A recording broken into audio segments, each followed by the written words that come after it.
Okay. Hello, good afternoon, and welcome to this week's The Double 15 Minutes with me, Rupa. So, how is everybody feeling this week? It looks like there's a bit of light at the end of the tunnel. So, 21st June, I think, is the date that everyone's counting down to. And I know everybody is really keen to get back to a semblance of normality. But I guess we have to also remember that actually, for some, normality is never going to be the same again. So, I think it's a very, very interesting time. Let's see where we are with things and what happens. So, those of you who are watching this live, thank you for joining us. Please put a comment in the comments box so we know where you're watching from and where in the world you're watching from. Any questions you have, please always ask us, and we will do everything we can to answer those questions for you. So before I bring my guest on, I'm going to tell you a little bit more about Mandy, because I am really, really honoured that she is on the show today. Mandy is an international human rights activist. She's an award-winning philanthropist. And I mean, her work spans continents, and she has worked with government agencies, she's worked with a lot of NGOs, and she does so much work. I mean, her work is endless. So what I will do is let's bring Mandy on so she can tell you more about herself, what it is she does, and then we'll get the conversation going. So let's bring Mandy on now. Hi, Rupa. Hi, Mandy. How you doing? Thank you so much for joining us today. Oh, bless you. No, thank you for having me on. It's a great honour and a great privilege to be supporting another fellow Brit, and it's really important that we support women. So thank you for having me on. Yeah, no, absolutely. And we were having a bit of a conversation prior to the show and talking about, the importance of women supporting each other in all our endeavours and just making sure that, we do the best for each other. And that's something you're very passionate about, isn't it? Oh yes, it is. I'm actually known the woman lifting the next generation and other women off the sticky floor, which is quite a funny. It started because actually I'm started campaigning over 30 years ago, and it's something that is my life purpose. It's my dharma, and I think people don't always understand that. But for me, it is a passion. It's not work. It's something that just drives me to do social good, and my life is about impact and empowering others. So that's what life is all about for me. Yeah, no, absolutely. And you've been doing this. So before we go any further, Mandy, why don't you just tell the audience that are watching a little bit more about yourself and your background? Okay. Yep. Okay. So I'm Mandy Sanghera. I'm from the UK, and like you just said, I travel all over the world. And since last year's trip from New York, I've been home for the UK nearly a year now. And so I started addressing gender-based violence, but actually around people with disabilities. I had a friend who had an intellectual impairment, who was a victim of a forced marriage, and I was really concerned about what was happening. And then I lived away in North America for 5-6 years. And again, I saw things there that were really shocking. And I kept campaigning and raising awareness of domestic violence. But actually, one thing that I realized was in my community, being South Asian, there is a real difference between honor-based violence and domestic violence. Domestic violence is on a one-to-one in an intimate partner relationship. But actually, honor-based violence was actually where the whole community was involved, the family was involved, faith leaders were involved. And actually, I started to really get concerned and disheartened by actually that things were happening in the name of honor. People were sort of saying, oh, it's our family izzat, it's our family name, and we've got to protect it at any cost, and it doesn't matter. And to me, that I knew that was not right. And I kind of started campaigning, and I'm still here doing that. I'm one of the founders of the UK Forced Marriage Unit, and I was working around, again, people with learning disabilities, intellectual impairments, making sure that people understood around capacity and consent, and that people really knew the difference that sometimes in some situations, people may not be able to give consent to marriage. They may not even know what it is. Marriage is not about wearing a pretty dress and turning up for a party. It is it's going to be, hopefully for life, or, and you're having a relationship with somebody. So that's where I started. And again, because there was a lot of NGOs doing very similar work. So again, it was about working and collaborating with NGOs. And then for me, what I realized was that actually it wasn't just in my own community, but in Africa, in Latin America, these abuses were happening on a wider scale. So, 65 million young girls are married off before their 18th birthday. And to me, it's really concerning that, and during the pandemic right now, Rupa, that actually a lot of girls who have been pulled out of school are never going to go back to school. And, for somebody who believes in empowering other people, it's really important that we address these issues. So for me, again, it was, like a passion and a calling. And I've just been incredibly blessed to be able to do that. And I just also feel like, I've picked up some of the world's biggest projects and things over the years, and I've been able to work, and collaborate with some of the world's biggest organizations, whether that's the UN, whether it's like with the World Bank or anybody else, and looking at inequalities, addressing gender inequalities, looking at gender-based violence, looking at addressing those issues on a global scale. Because what I realize is I can't do the change on my own. I need to work with not just NGOs and civil society, but with governments. I need to work with the communities, and I also need to work with the perpetrators, and I need to work with the men, educate them as well. So that's kind of where I started and where I kind of still am, like 3 decades on, but I love what I do. Yeah, and the thing is, it's like, you are making such a difference to, sort of like the education side of things, because people are becoming aware of it. Because, when we talk about honor-based killing, everyone automatically sort of like move into a particular religion. Sort of like we tend to say, well, honor-based killing is a, this religion issue, but actually in the East Asian or the East Asian community, it is, and even the African community, it is actually so rife across all the religions, all the different communities. And I want to be very clear, it's not religious, it's cultural. Sorry, I knew that was going to happen. Sorry, I knew that was going to happen. No, that's okay. Don't worry about it. It's like I was at my parents' a few weeks ago recording one of these, and their phone was ringing. So whilst you do that, I thought I turned off the volume. I'm really sorry. This always happens. You know what? Oh my God. Sorry about that, guys. I'm really sorry. But anyway, bloody typical. That's just typical, isn't it? But no, sorry. So let's come back to honor-based violence. It's so important that we address these issues on a global scale. And again, one of the things that I realize is that, arranged marriages are a long-standing tradition in the South Asian community. And I have friends and family that have gone through that practice, and people have introduced people. It's when we're putting our young person under duress, under pressure, family saying, oh, look, I'm going to commit suicide, I'm going to do this, or they put you under emotional duress because they want to control your behavior. They may feel that you're becoming so westernized. So, we need to look at addressing these issues, and we need to educate. But I tell you one thing that really shocks me, Rupa. I mean, I'm somebody who was born and raised in the UK. I have friends who left school in the 80s with myself. And these people are now taking their children away to the subcontinent. So in the UK, about 1,300 cases of forced marriages a year. Pakistan is the highest, and India is second highest. So you know what, we can't actually ignore this. And actually we need to be looking at addressing this on a global scale in our communities, because actually this is just the tip of the iceberg. One of the things that I'm really proud of is that actually we're the only country where we've criminalized forced marriage. And we've made it very clear to families that if you continue to do this, there's going to be a 7-year custodial sentence to you if you do this to your child. So I think the message has gone out there very crystal clear, but we shouldn't have to do that.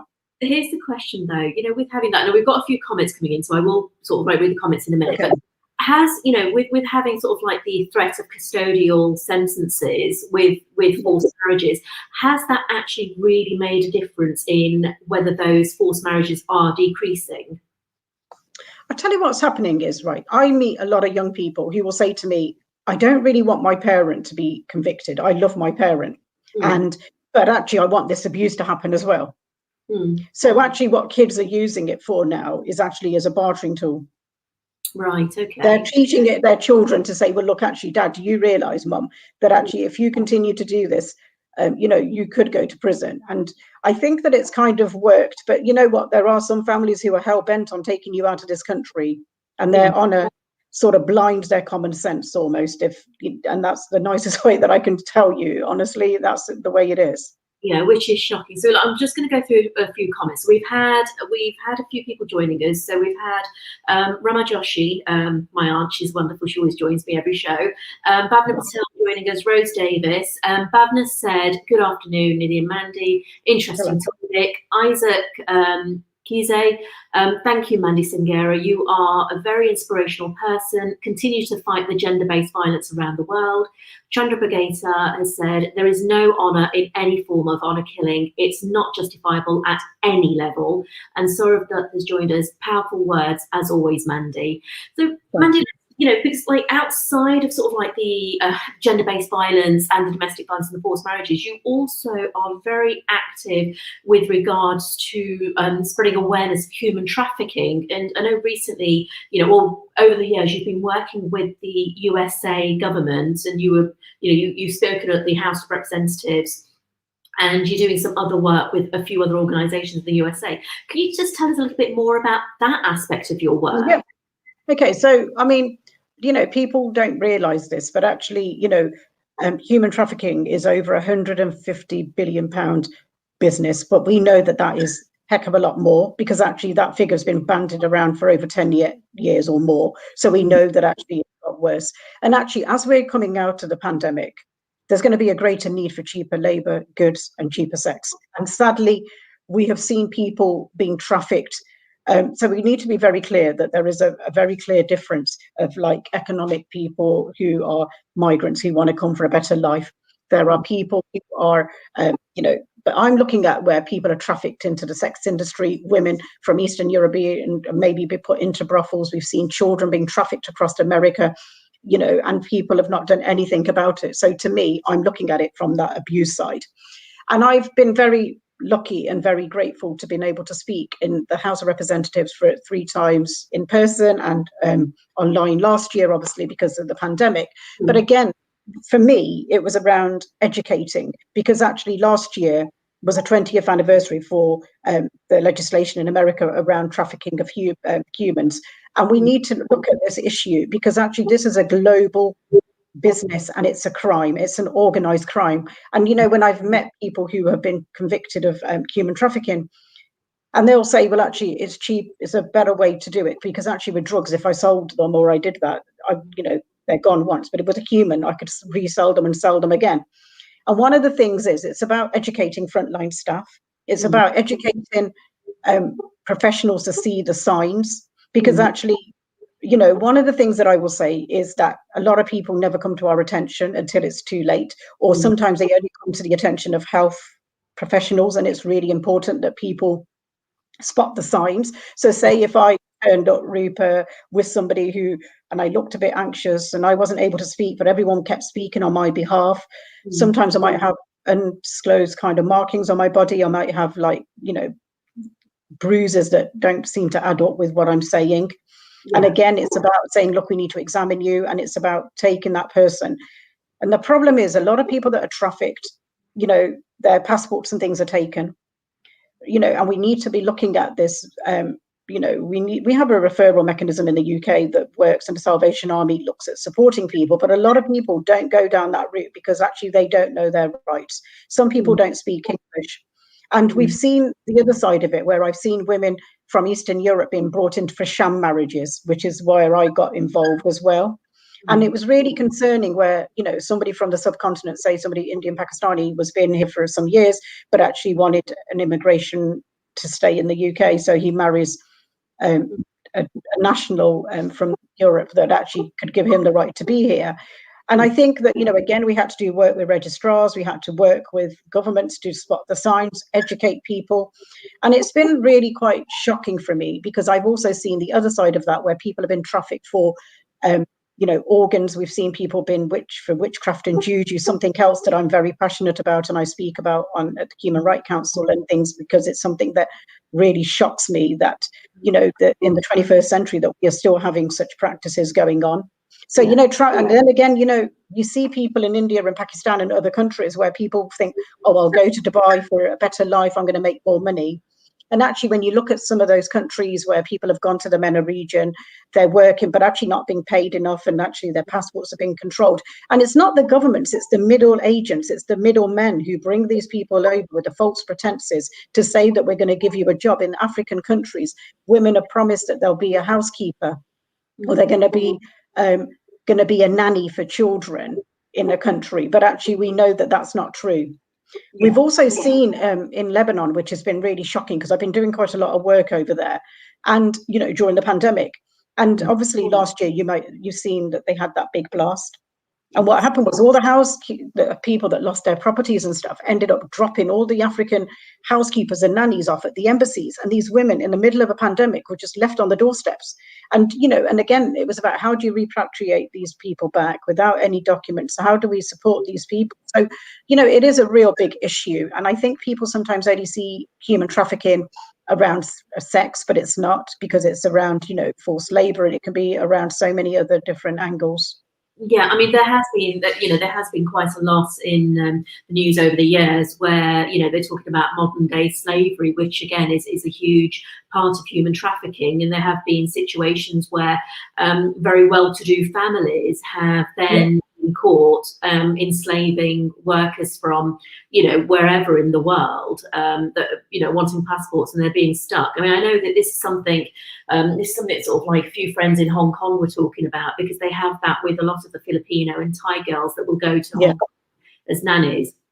And the way they're treated is shocking, because yes, their passports are taken, they're given, they're told to sleep in the kitchen on the floor, they have to be on call 24/7, they don't get time off, and they're on absolute minimum wage. And it's shocking that people can be so cruel to treat another being. We do that to animals, as well. So when I say being, I mean, I'm talking sort of like, human or animal. It's like, it's shocking that, people can actually have so little regard for another life.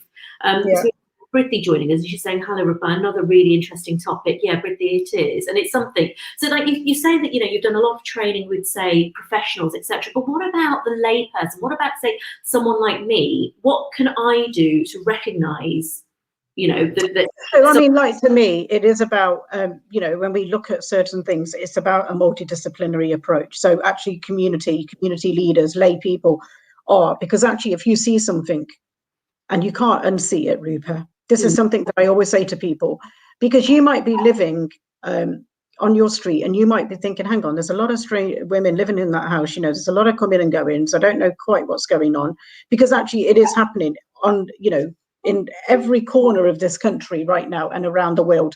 We're looking at, people are working different shifts. There seems to be overcrowding. It's about kind of looking at just sort of flagging up with the council to just say, look, I do have concerns. Again, it isn't, about being a grass. It's about doing the responsible thing. This is the thing that people will say to me, it's not my business. Sometimes doing nothing isn't an option. And I think for me, that's the thing. I think, like, I'm led by my moral compass, and sadly, sometimes, it gets me into a heck of a lot of trouble, but you know what, I won't change who I am, because actually doing nothing is not an option. And for me, I've seen this. We see that actually somebody might bring a daughter-in-law or a son-in-law over from another country, and we know that actually they're treating her badly, but we think, oh, it's not our business, or we shouldn't be getting involved in this, or we know that she's caring for them, she's cooking and cleaning, and she does that, but that's the life that she wants. But nobody ever really gets involved. Or your friend might be suffering domestic violence, but you think, oh, well, you know what, I don't know what to do. Yeah. And it's about having those conversations and just asking somebody, are you okay? Are you safe? Is there something I can do?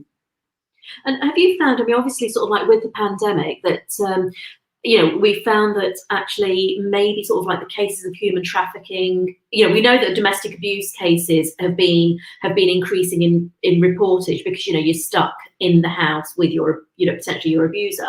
But what about the human trafficking cases? Have you found that this is? They have, because actually we've seen this. I think if you look at the channel last year, and we've seen people coming over, there was that horrific case where people were on the back of a lorry. Correct me if I'm wrong, were they from Vietnam or somewhere like that? But they were from somewhere from the countries along there. And the thing is, these things are happening, and they are, and where people are taking opportunities across to try and cross the channel. And the thing is, you know what, people are exploiting people to make money, and they're doing it to say, oh yeah, if you go to Britain, you're going to get this. And it's not like that. And I think it's very clear that we try and address those issues. So we have seen a real increase, even though we think the borders are closed and things are not happening. Yeah. And some people have been stuck in different countries now where they can't move on, and they've been stuck in real swallow situations as well. But, this is an organized crime. This is not something that people can just turn a blind eye to, Rupa. This is something that is, so there's been a lot of work that I've been doing with tech industries to look at spotting faces and like using different technology. And it is, again, now looking at how do we train frontline staff? How do we educate communities? And again, it's about looking at, everyone has a role to play. And it's also about the police and also working with other first responders like fire services and stuff like that. So one of the things that we've done in the past is people will panic if they see the police, but actually if we sent the fire service in, they'd be more inclined to let them in because they'd be worried there's a gas leak or a smell or something. So but they can be our eyes and ears, and they can say, look, actually, do you know what? There's a lot of mattresses on the floor.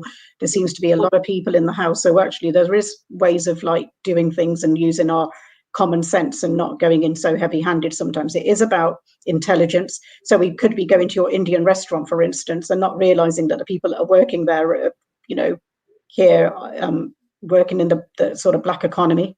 There are people that are working in the farms and picking our fruit and veg and stuff like that. Again, so it's about being aware of that and being conscious and actually being willing to address those issues.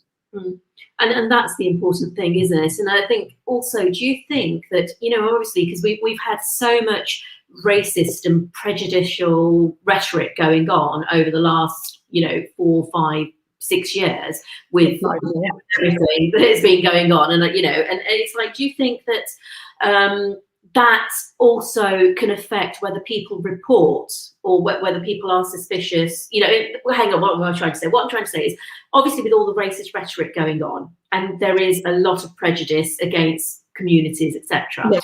Do you think that is actually hindering the progress for sort of like, limiting human trafficking? And do you think, people are being reported that actually aren't human trafficking, and the ones who are being completely ignored? You know what? They are out of sight. You will probably never see these people. One of the things is, like I have friends that go and have their nails done, and they'll go to a shop where from Vietnam, somebody's there. And actually, one of the things that worries me, where are those women right now? Where are those people? Because actually, and then again, I want people to be conscious of the supply chain. Think about actually when you're looking for a bargain that you want a fake knockoff or you want something like a cheaper thing. Have you thought about where is that coming from? Have you thought about the supply chain? But one of the things that I will say to you, it is very, very difficult to sometimes spot the signs. But actually, one of the things that I've always done is listen to my intuition and listen to my gut feeling, Rupa. And I've never gone wrong in life, to be honest, because actually, if I sense something is not right, then I'm normally right that something is not right.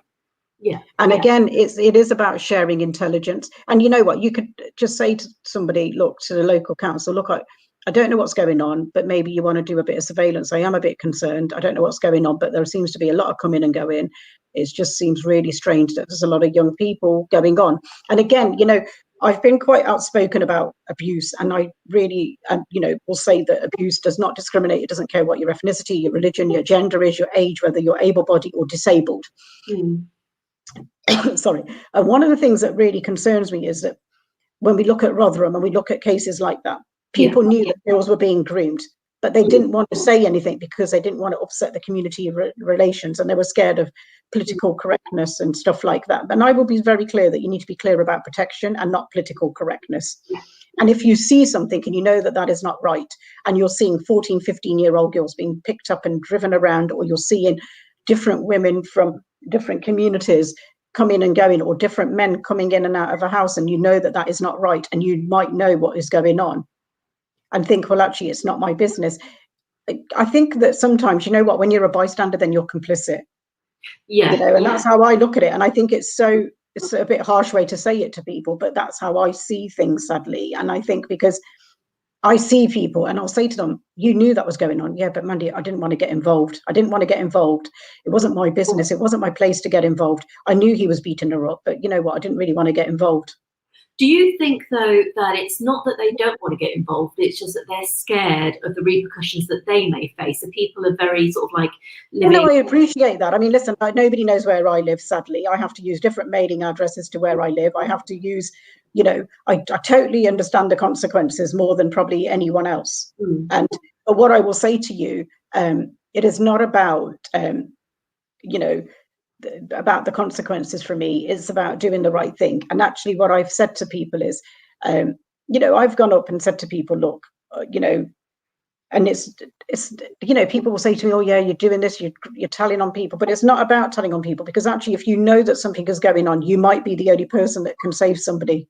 And we have seen women that have been trafficked here under false pretenses, don't know their rights, they're worried about their families because they're really worried about the consequences. And it is about supporting people, getting the right mechanism and support in place for people. Yeah, no, and I completely understand that. So I'm just going to go to a few more comments we've had. So we've had a few more people joining us. So Surinder Rate has joined us, Stacey Bates has joined us, and Umesh Prabhu on LinkedIn has joined us. So Bhavna said, there's some things that are lost in translation, people having their own ideas of what trafficking is. Umesh Prabhu is saying excellent. Margot Lazaro, very powerful discussion, Mandy. And Isaac is saying, very profound, Mandy Singera. A lot of people need to get involved. We are setting today with cases happening around, with loads of cases happening around the world. And this, he says it robs the person's opportunity to have the right of choice. I've seen a lot of your awareness around people that are being wrongfully treated and deprived of human rights. So let's go back to it again. And I know we sort of touched on human trafficking and the value in terms of to the people who are doing the trafficking. But can we sort of just go right back to basics and actually explain what is human trafficking? Is trafficking of a person, moving somebody for financial gain and selling another human being. It's simple as that. That's what it is. And whether it's for goods or for organs or for sex or for cheap labor, it is actually profiting of sales of humans. It is simple as that. Yeah. So it's I suppose in effect it is modern day slavery, isn't it? But maybe a lot more on the... I think it is. And I think, the thing is, it kind of fits together because like I just said to you earlier, there are so many things about forced labor, forced bondage. There's things around where people are, being trafficked for their organs, for witchcraft and juju and all this other things that are going on. So I think that it is a violence against people. It's a violation of their human rights. We need to look at addressing this issue. And again, there are great organizations. One of them where I work with Jerome, I advise him on the American Trafficking Task Force, and who's doing great work across America. But one of the things that I will say to you, there are organizations like Hestia and other organizations that work with European countries, and especially like the Balkan states and stuff. It's really important that we have a joined up approach, and it's about sharing our intelligence and about knowing that what is going on, that you cannot do this on your own. It is not something that you and I can just sort out in by a phone call. It's intelligence. It's working with the police, working with intelligence, and it is very, very difficult. And it sometimes perpetrators get away with things, or they it's so difficult because the victims won't speak out. And again, abuse does not discriminate, like I said to you, and it takes in so many different forms. And again, one of the things that really worries me during this pandemic, that children are not at school. And there has been a real issue with county lines. There's been real issues around children being still sexually exploited. And home is not a safe place for every child, by the way, Rupa. And one of the things is when children are at school, we can spot signs of neglect. We can see that there's abuses, because actually abuse, you being raped and abused by a random stranger is really rare. I mean, we had that case with Huntley years ago where he randomly killed 2 young girls. But actually, when you think about it, most of the perpetrators are known to say your uncle, your mum's new boyfriend, or your mum's new girlfriend, your dad's partner, or whatever else, or your so-called uncle or auntie. And, so I think it's really important that we join up this approach. And also, it happens in our community, the South Asian community, and we don't want to talk about it. And we always say, oh, well, what about nobody will marry you if they find out that you've been abused or you've been raped? We need to get away from this out-of-date thinking. We need to be empowering survivors to thrive again. Yeah. Because actually our children are not coming forward because they're worried about the family honor and the shame, and actually puts our children in even more vulnerable situations. Yeah, it puts them in danger, and it's that whole thing. So it's like, I guess it's, how do we start educating the communities? Do we start with the leaders who actually, in essence, hide behind religion? They hide behind, dogmatism. Or do we start approaching the children? Do we do it with the parents? I think it's a joint up approach. I'll give you a really good example, which I can tell you, because what it is, I had a young woman who was 16 who was dating a different boy from a different caste. She didn't realize that. And she just kissed him, and he made a photograph of her. She didn't do anything that I didn't think was, inappropriate, but he started to blackmail her and started saying to her, you need to run away from home. And luckily, she ended up telling one of my nieces, and who came to me and said, look, Mandy, I'm really worried about my friend, and she's got this friend, and I don't think he is what he is. And luckily, I managed to kind of intervene in that situation, speak to the young girl and ask her what her concern was. Ended up going back to a family, and I said, look, okay, what is the worst that she's done? She's kissed a boy. For God's sake, you know what? We kiss and hug people all the time, so let's just get over this. Stop this whole thing about honor and this shaming this child, because actually, if you don't nip this in the bud and take on this perpetrator and this guy right now, your daughter will fall further into an abusive relationship and could be a victim of being exploited. And and it was so, but that's what I'm trying to show you. And I had to go, but Dad's like, yeah, but she kissed them such and such. I was like, yeah, just get over it, because actually, for God's sake. It's the narrow-mindedness, and a lot of that, I suppose, comes from sort of generations previously of, you can't do this, you mustn't do this, you're going to bring shame. And you've been conditioned, aren't you? But that's because you've been conditioned. Yeah, no, of course. And that goes back to the supposed family honor, doesn't it? And, we go back to, sort of like 80s films where they showed the girl and boy from different communities fall in love, and then the only way they can be together is to throw themselves off a cliff and, and commit suicide so they can be together in the afterlife. And it's this sort of mentality that we're fighting against. And even in, 2021, we're still fighting against that mentality. So I guess it's, like you say, it is a multidisciplinary approach, but I guess it's looking at who is most influential in that community, and do we tackle those first whilst we're then working on the others. It's like when we talk at families, we're still a very patriarchal community.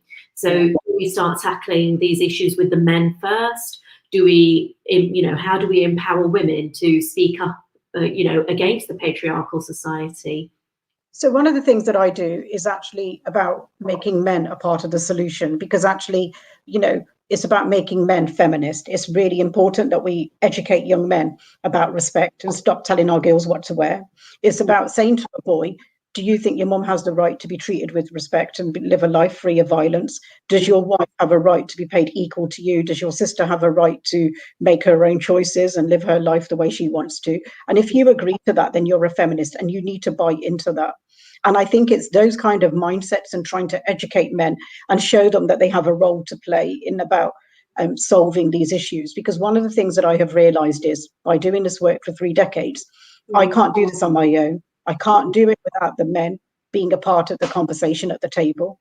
And to me, I work with young people from around the world, and I work with a lot of young men, because actually, to me, like Isaac and people who you've got on there today, are people that I'm really proud of, who I really admire, and who have been a part of my summits and stuff like that, whether it's the African safeguarding or whatever else it is. And it's really important that we use these champions, these trailblazers who are leading the way for gender equality, who are going in their communities and addressing issues like FGM and early child forced marriage, and educating our community to say, no, this is not right. You cannot do that. No, absolutely. And I suppose the other side of it is, because that's sort of like taking sort of like the patriarchal side of this. But what about the women in the communities? Because I've got friends who are within my age group, and and they've got boys that are in their 20s, and it's like they will drop everything to go and cook for their boys, and it's like, well, that shouldn't be the case. And we've got sort of like our parents' generation who are like, as a woman, you can be a businesswoman, you can be educated, you could be whatever, but actually you need to learn to cook for your husband. So how do address that side of things from? But then it's about educating and about promoting equality at home, because actually I am so blessed and grateful that I've been brought up, and it's given me a sense of self that actually I've been able to carry forward for 30 odd years, in my campaigning world, that actually what I was doing was I was a first grandchild, first, child of my parents, and, was brought up that I could do whatever I wanted to do. But I know that I have cousins and I have other people around me, friends, who were not so lucky, who didn't have such choices, who were not able to do certain things the way they wanted to do. And, I've always lived outside the bell curve. But again, it's about educating our boys. It's about showing, I have 2 nephews and I have 5 nieces, and we don't treat them any differently. And actually, they do the same as all the others. They learn to cook, clean, and do their own bloody work, because why should we be running around after them? And that's the thing. You have a role as a mother or an aunt to show them about equality, because it starts at home, and you have a responsibility, Rupa, as well. Yeah, no, absolutely. I mean, like I remember sort of when my brother was younger, Mum would say to me, go and clean the kitchen. I'd be like, right, come on, Ash, get up. You're in the kitchen with me. And, he will say that I'm glad you did that, because it made him sort of like, appreciate it. And that's important. But I do remember my mum saying, no, he's a boy, he doesn't need to. Well, actually, no, everybody needs to.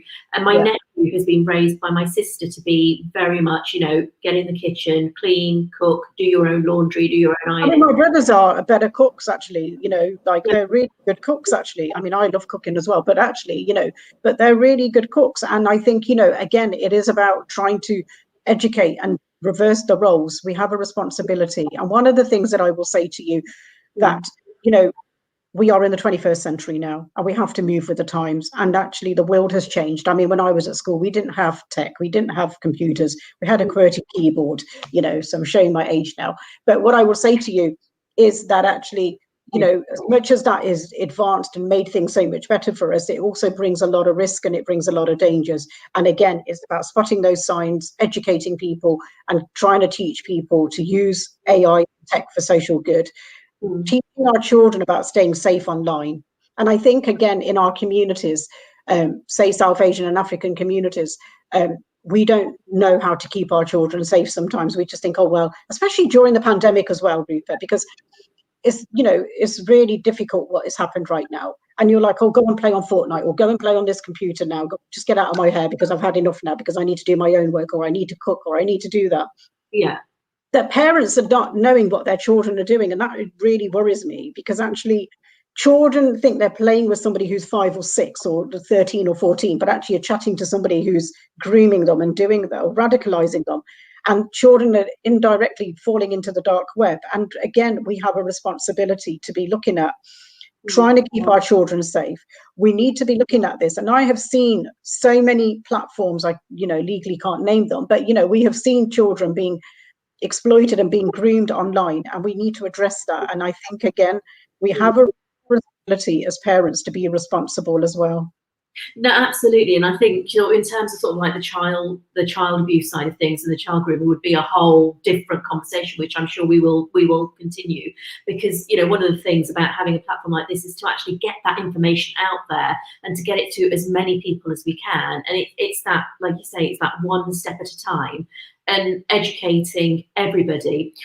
But, it's like, I guess for me, it's like my belief is if we can educate the mothers to stop the patriarchal mindset, because yes, we've got a lot of the younger generation men who are actually being far more feminist than the women of their age group. So I guess it's sort of, for where I look at it, I would look at sort of like, my mother's generation and be like, actually, that's the generation that needs to be educated. And then our generation needs to be educated as well, because some of us are very much about equality, but some others are still very much about inequality. And it's like son matters more. And that's why you've got organisations like the Pink Laddu movement, where they're about celebrating the birth of girls, because we're still in the 21st century not celebrating the birth of a girl. We're still seeing it as a burden. And I'm going to be talking about this next week with my guest, because he's a patron of a charity in India, a girls' orphanage. And, he was saying that there is an advert out there for scans saying that, spend £10,000 rupees or whatever now and save, 50 million in the future. So it's something to do with sort of like, spend a little bit on getting a scan now to find out. Well, I think if you look at that, if you go back and Google, you will see that actually I've been quite outspoken about selection abortion. I've written about this, and I know in the UK it went to the House of Commons, but it didn't get passed. And what really frustrated me was that who do you prosecute, the woman, the doctor, or who? Because actually one of the things that I have seen is that somebody might have a daughter, Rupa, you have a child, and then your second child might be a girl, but actually then you're put under a pressure and duress to go and abort your baby based on her gender. And in our communities, and when I say our communities, I'm talking about, global South Africa and Latin America, we have seen a lot of these things where women are not being treated equally. And as soon as she's conceived, she's like discriminated against, and she's discriminated all the way through her life and till her grave. And I can give you an example. So actually, if I was conceived female, there's a possibility I could be aborted in some parts of the world, and even in the UK, which now I know that we're not allowing that to happen because we don't really tell people, but people will go to India and other countries to abort still and do that, which is really, again, another show. And then we've seen women have been brought up, and it's like your father's daughter, your brother's sister, your husband's wife, your son's mother, your grandmother, but you never own your own name. So I did a campaign with Afghanistan recently around say my name, who am I? Because why can't I even own my own name? So how can we promote equality when I can't even have my own name? So there's a lot to be done on that at the moment as well. No, absolutely. And there was also, I mean, she's, you're going to be joining the show on FGM because we are going to be covering that. But Hebo, sort of like has coined the legend, and she's amazing. And she's coined the phrase of "I'm a woman, get over it," and that has gone completely viral. And she's got T-shirts going, and she was saying that she is getting, she was getting a load of abuse because of what she does, and this is where the problem lies. And I suppose it's like you say, it's education. It's like, I know that, and I think for me, when I started this 30 odd years ago, people were like, "Haven't you got nothing better to do? Getting involved in people's business?" And I said, but if you're doing things that are wrong, then you're making it my business. So I don't have a choice really than get involved in your business. So if you were doing things normally, then I don't need to get involved. So I think that, you end up growing a tough skin and stuff like that. And I think, again, we need to address these issues of out-of-date, harmful practices, because that's exactly what they are, whether it's FGM, child marriage, breast dining, or whatever abuse it is, witchcraft, juju. We need to call it out. They are not religious, they are cultural, they are out of date. There is no place for them in the 21st century. And we have no place for them in the bloody West, in the UK, or anywhere in the world. And we need to be putting pressure on governments around the world. And this is what I say to governments. So if we're giving aid and we know that this country has real horrific human rights violations, then we need to be calling out those governments and saying, well, actually, do you know what? We cannot be giving you money if this is not going to change. Because actually we need to be taking more control over this and actually dealing with corrupt governments around the world. Yeah, absolutely. And especially when, we were saying about sort of like, the black magic and the witchcraft and the juju. I mean, I know sort of like, I've read some horrific cases, like the little two-year-old boy that was left to starve because they said he was a witch. And it's like, in what world is it okay to let a 2-year-old starve because you think the baby's a witch? But you know what? You don't even need to go to that, because actually during the pandemic, people are going to their pastors and priests and like people in their mandirs and gurdwaras and temples and places and saying, oh, I've got this, and they're saying, oh yeah, it's not real. You haven't got COVID. Somebody's done black magic on you. Somebody's put a spell on you. So you give me money, I'm going to do this. Don't take your antipsychotic medication. You're not mentally ill. This is that. And we need to educate our communities. We need to educate people, because actually, there's a lot of work to be done.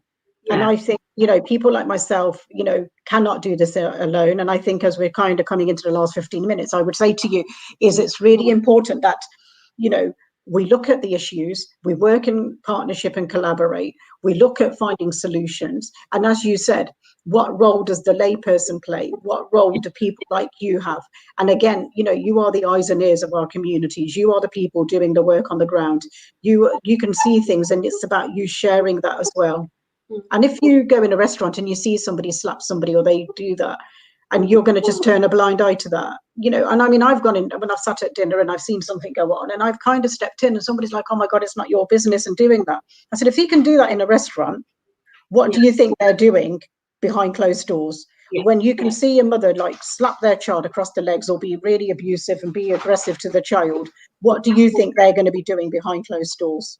Yeah. You know, and this is what I'm saying to you, because once you see it, Mm. you can't unsee it, Rupa, and I think it's so important. Yeah, and like you say, it's like, you know, that level of violence, the human trafficking, it doesn't discriminate with gender, it doesn't discriminate with ethnicity or culture, because, you know, we were saying about the black magic juju, but I mean, I've seen videos of American pastors, you know, saying, I smite thee COVID from the world, you are gone, be gone, go back to Satan, and saying, that's it, we've cured everybody of COVID. And it's like, really, mate? You know, it really, so it's not even just a South, you know, it's not even sort of like, you know, just a South. Yeah, but it is, and I think, you know, we see this all the time. So like even in America, you know, when I talk about child marriage and other issues, we have seen children being, you know, in the United States as well, in some states where people have been asked to marry their rapist so he doesn't go to prison. Yeah. And, you know, it's a child abuse. He's a paedophile, right? Call it out for what it is. Don't sugarcoat it. Don't pretend to make it something it isn't. And we have a responsibility and we have a duty to safeguard our children and our women and young men. And men can also be victims of domestic violence and abuse. And I want to be very clear about that. And actually, abuse doesn't care about your gender, your race, your age again. And I was saying this about able-bodied or your, whether you're disabled, you know, abuse can happen to anyone. And it's so important that we, you know, look at working in partnership, we address these issues, we look at finding solutions. And also what I would say to people, you know, this is a very difficult topic that we've talked about today, but there is a lot of good government sites out there to help you. So please go online to look for resources, you know, especially like trusted government sites and stuff like that as well, Rupa. Yeah, no, absolutely. And what I was going to say, because I know, like earlier, you were right at the beginning, you talked about sort of like wanting to empower the next generation to carry on fighting, because it is really important for people to speak up and use their voices.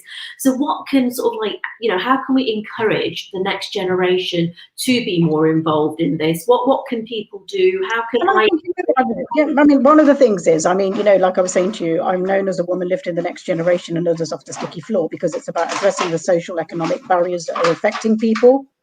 We have seen the class of 2020 being affected like never before. We have seen children being left behind, you know, because they're not even getting opportunities. But for me, it's about finding something that you're passionate about. Find a cause that you're passionate about. Look at finding something that will help you and you can address and do, you know. And then we have a responsibility to address these things. And I always say, you know what, you can't do anything on your own. Yeah. Find something that you're interested in, and social media is great because there's so many great campaigns. So next week on Monday, on the 8th, is International Women's Day. There's a lot of great campaigns going, and it's about, you know, challenging, and it's about looking at things that you're interested in. If you're interested in climate, there's a lot going on already. And I think it's about finding what you're passionate about, looking at what you want to do. And that's what I would say to you. And then again, find your tribe. You can't do it on your own. Find people that share your values and share your interests and join movements. So that is what I would advise people to do. And again, you know, if there is somebody like myself that you're interested in and you want to learn from, reach out to people like myself. I always say to people, connect with me on LinkedIn or follow me on Twitter. I always end up responding to people. Might not do it right away, but I always do. Yeah. And, you know, and I think, you know, people can tell you this because actually from my work that I don't do it in isolation. There is no I in team. I can't do it on my own without the right support. I bring people together, and that's what it is. You know. And I'm glad you've said that, because actually that was going to be my next question to you, in terms of, you know, if people want to support the work you're doing or get involved with the work you're doing, how do they get you? But I mean, we can share your, you know, we can share your social media, please. That's all. Yeah, thank you. Just get in touch with me through social media. Happy to answer any questions that people may have. And again, you know, activism doesn't pay you that well. People want to do it, and I think for me, it's always been about working for the cause and not the applause. Yeah. And I think, you know, for me, it's a passion and it's a life calling and it's my dharma. And I think that that is what makes me somewhat different to people.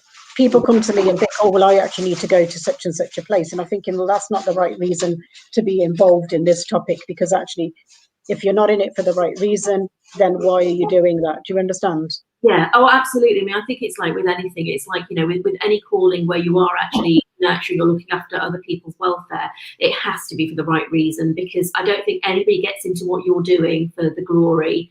I mean, I'm sure there are people who are doing it for the glory, but it doesn't work. And I think, you know what, like, you can't last at this. You will not be here. I can guarantee you, and I can put money on it. I have seen so many one-hit wonders come into this industry in the last 3+ decades, who might have a really good story. They might use a survivor to tell their story, to get themselves out there, even write a book or do something, try and deliver training or do whatever else. But you know what? They're not here now. They're not doing it. And actually, because it wasn't done from the right place, it wasn't done for the social good to make a difference. It was not done to help people. It was about their ego and not for the cause. And I think that, you know, it was for their ego, not for the cause. And what's happened is they're here now, and it's actually not worked out for them. And I think it's actually quite sad sometimes. Yeah, I mean, that's the one thing I think, that, you know, if you're going to be in servitude because it's the right thing to do, as opposed to boosting your own ego. And I always say this: it's you know, if you're going to be kind, if you're going to be committing acts of kindness, do that because actually it's good to be kind, not because you want something in return, because then that's just doing business.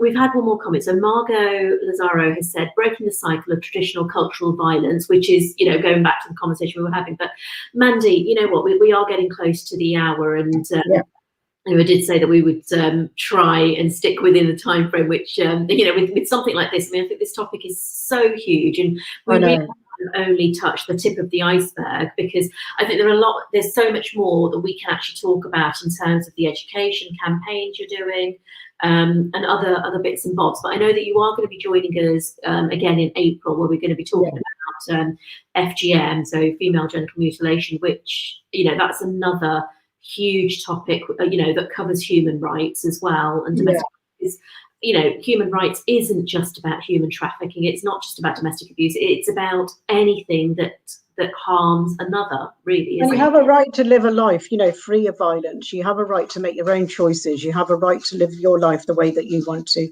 It might not be the way that the elders and the community want it, but you know what, you've got one life, and you've got to live it your way. And I think that, you know, that is the one thing that I would give everyone, you know, the advice today, because actually, do you know what, I've, you know, been so blessed and lucky to been able to have a great life, to be able to do what I love and what I do, that, you know, but people have come to me and said, oh, why didn't you get a proper job, or why didn't you do this? And I just think, well, do you know what, I love what I do.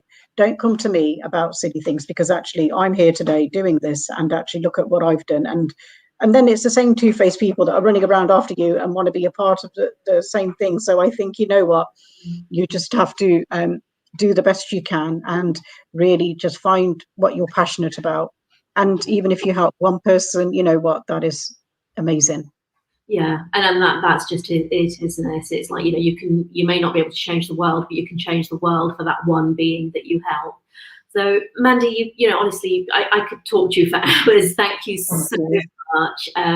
It's been such an interesting conversation. I personally have learned a lot, and, you know, I'm sure people who are watching now have learned. No, thank you. I know, I was just saying to you, I had my COVID shot yesterday, so I have not been feeling 100% today, I'm afraid, because I was like feeling really sick and nauseous. So, but thank God, loads of ginger tea kind of sorted it out. So thank God. But you know, again, it's another thing that we need to be saying to our community and everyone else. It's really important. This is a real illness. Like you said, you had COVID this year, and we have a responsibility to stay safe, and we have a responsibility to address the shadow pandemic, because there are people suffering in silence with their mental health and with abuse behind closed doors.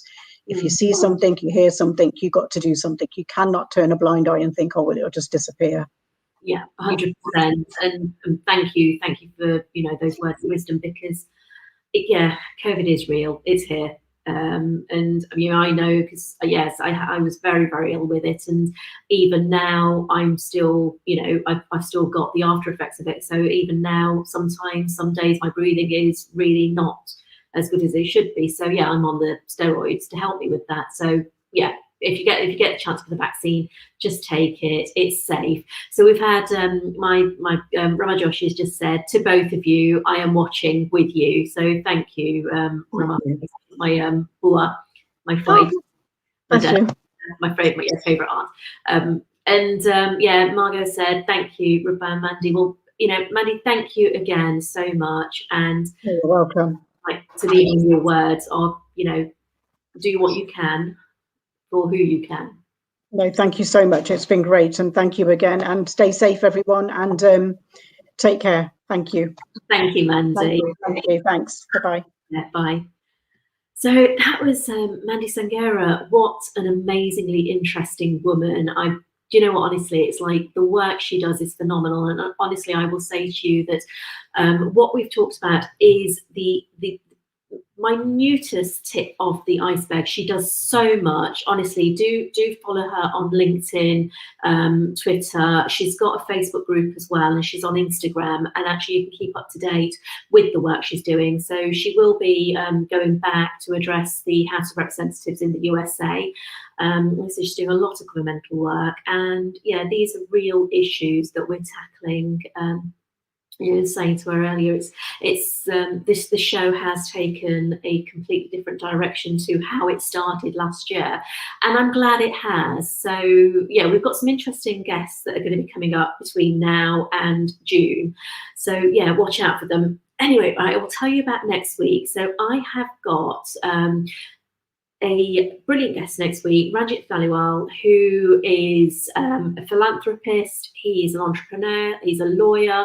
He is a mental health advocate, and he's also a trustee of a orphanage, a girls' orphanage in India. So he'll be joining me next week to talk about the work he does, the philanthropic work he does with the charity, with the organisation, as well as the work he's doing in the UK for mental health awareness. So that is next Sunday at 12 p.m.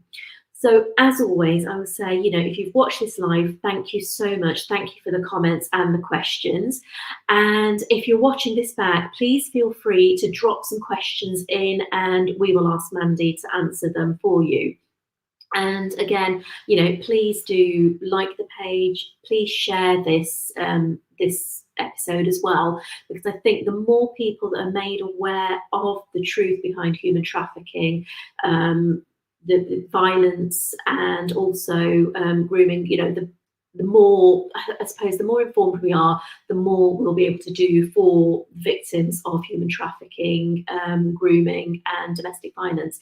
So for now, I'm going to say bye, and thank you again for watching, and I will see you all very soon. Thank you.